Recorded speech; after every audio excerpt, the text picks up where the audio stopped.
Hi, I'm Lynn Smith. I'm from Tree, Arkansas. I'm 40 years old. I was born June 27th, 1971. I never really thought about being a writer. Most of my life I've been a city employee, field worker, construction, and whatnot. Now, about 4 years ago I graduated for welding. And the comedy got real bad, so I was laid off. So now I put my thought into writing. One of my friends told me that they liked my story, so I put some more thought into writing. Next thing you know, I had poems published. I got some in books. My desire is to write a good book. I like reading a good book. Right now I'm reading Nightmares by Julie Myers. I'm going to Marshall tomorrow to get my book signed by her and come out to eat with my family. But I'd like to see if y'all are interested in the book I'm writing. It's called Journey to Paradise. Here's some excerpts from it.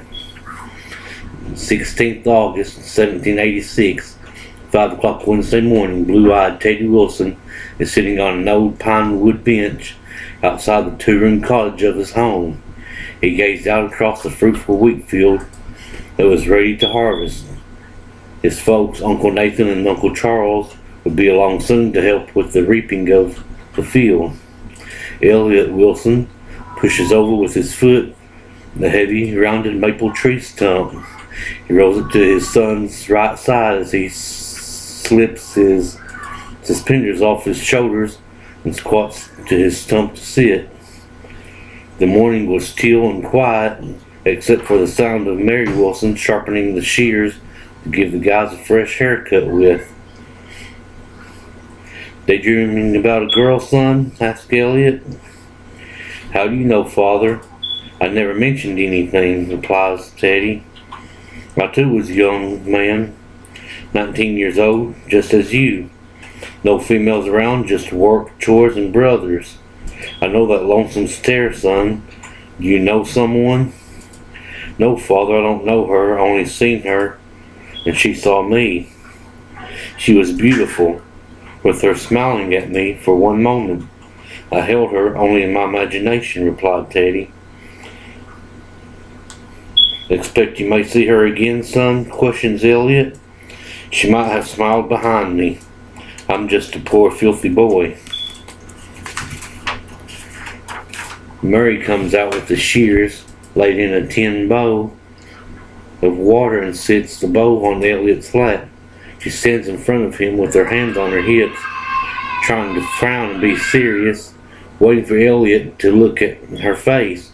Mary wasn't good at holding a frown. The smirk always gave her away. "I hope that thought is about me, Elliot," says Mary.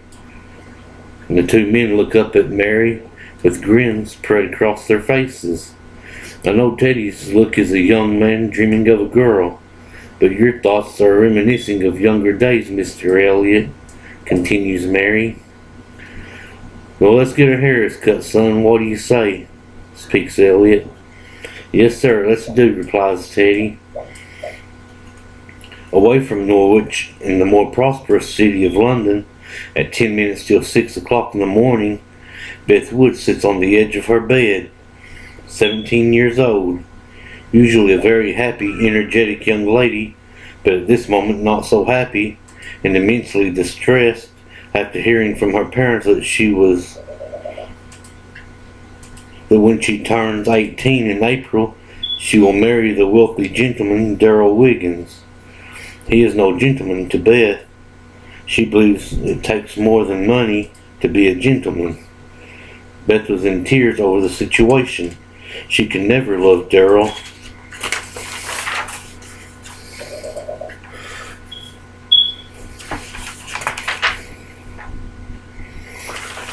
Her heart and love was meant for someone else, but who? Beth wiped the tears from her cheek and stood in front of a full-length mirror.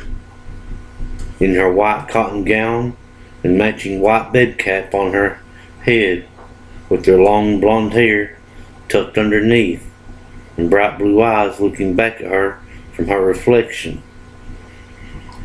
She removes the bonnet and brushes through her hair. Who could this be below my tower casement but my brave prince and his white stallion, pretends Beth, performing her fantasy.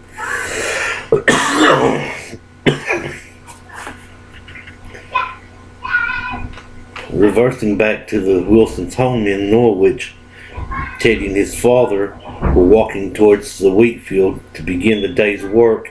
Nathan come along with Charles to help their brother Elliot in the field. Nathan is Teddy's favorite uncle because he's witty, knows just how to bring out the laughter and anger together in Mary's facial expressions. He always seems to be excited even when the sun is scorching down on his back.